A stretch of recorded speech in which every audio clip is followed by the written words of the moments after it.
Assalamualaikum warahmatullahi wabarakatuh.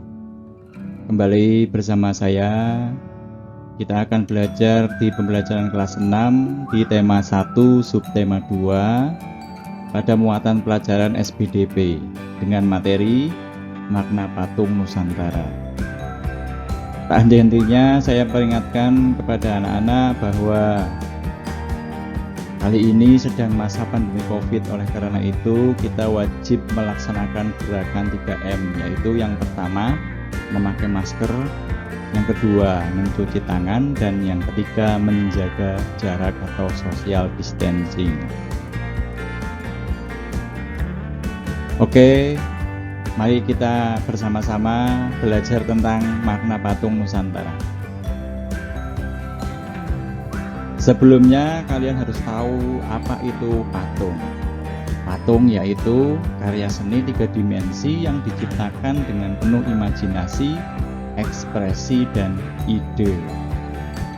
Sebuah patung biasanya terkandung makna dan simbol yang sesuai dengan tujuan pembuatannya.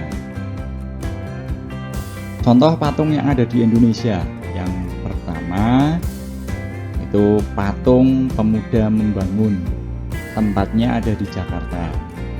Makna dari patung pemuda membangun yaitu berwujud seorang pemuda yang gagah dan kuat yang sedang memegang piring berisi api.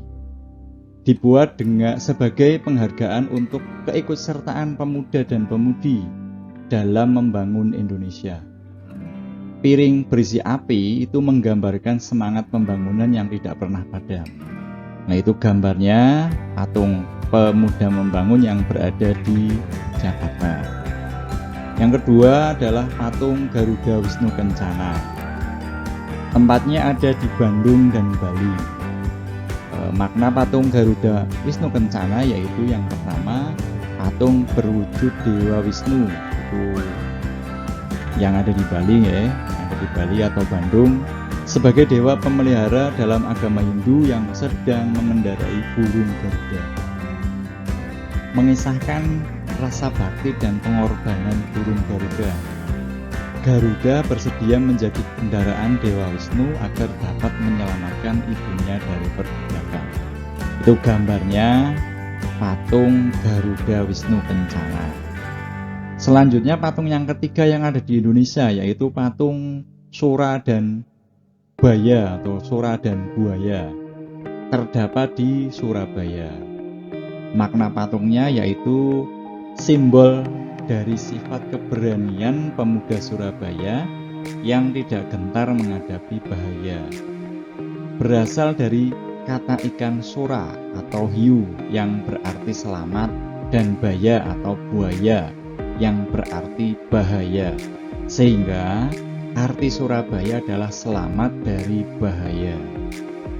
Bahaya yang dimaksud adalah selamat dari serangan tentara Tartar yang berhasil dikalahkan oleh Raden Wijaya, di mana hari kemenangan itu ditetapkan sebagai hari jadi kota Surabaya.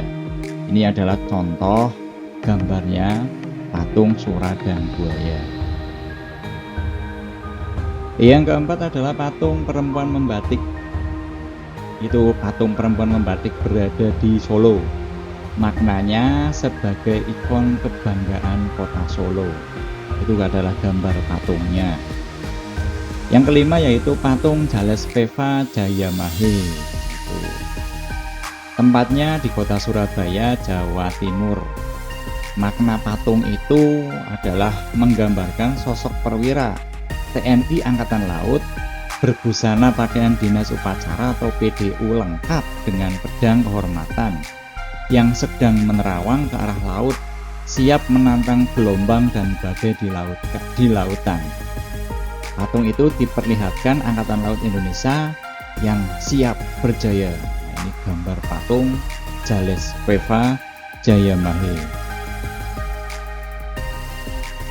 Dasar pembuatan patung yang pertama adalah membentuk bahan, yang kedua membangun kerangka patung, yang ketiga perbandingan proporsi, itu perbandingan antara kepala, tangan dan kaki jika itu patungnya bentuknya manusia. Yang keempat, keseimbangan atau harmoni. Yang kelima, kesatuan atau unity. Yang keenam, keseimbangan atau balance. Yang ketujuh, dominasi dan irama. Keunikan patung selain benda hias, selain digunakan sebagai benda hias atau karya seni, patung juga memiliki keunikan dari ragam teknik dan begitu juga ragam ide atau gagasan si pembuatnya. Sekarang patung sering dipakai untuk simbol seseorang tokoh atau sering dijadikan sebagai identitas atau judul suatu tempat yang disebut ikon suatu tempat, kayak ikon, nama bacanya ikon.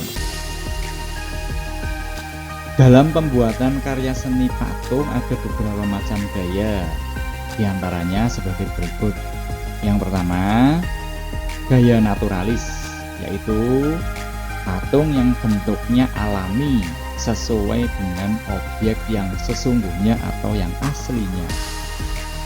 Yang kedua adalah gaya dekoratif atau hiasan, yaitu patung yang bentuknya perubahan dari bentuk alami menjadi bentuk hiasan, berarti bentuk yang naturalis sudah dimodifikasi. Yang ketiga yaitu gaya romantisme, yaitu patung yang bentuknya dibuat lebih indah dari bentuk aslinya. Yang keempat, gaya abstrak, yaitu patung yang bentuknya sama sekali tidak mencerminkan bentuk alami atau non-naturalis, tidak seperti benda, tumbuhan, binatang maupun manusia. Membuat rancangan patung. Sebelum membuat patung itu sebaiknya kita membuat rancangan patung dulu, ya. Sebelum kita mendirikan patung atau membuat patung, sebaiknya kita membuat rencana atau rancangan dari patung itu lebih dulu. Rancangan perlu dibuat agar karya patung berhasil dibentuk sesuai dengan keinginan kita.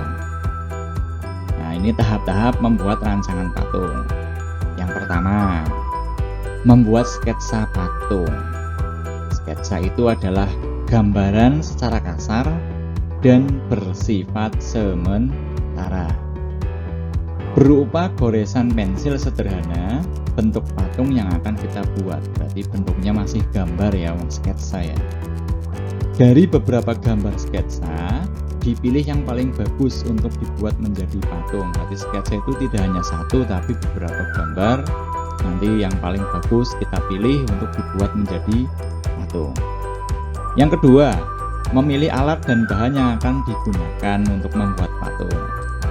Setelah membuat sketsa, itu menentukan teknik yang akan digunakan dalam membuat patung.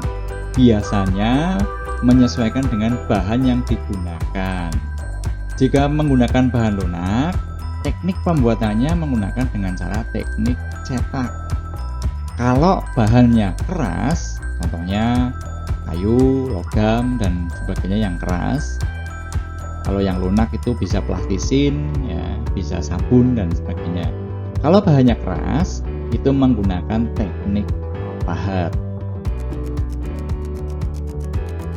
Patung sebagai identitas.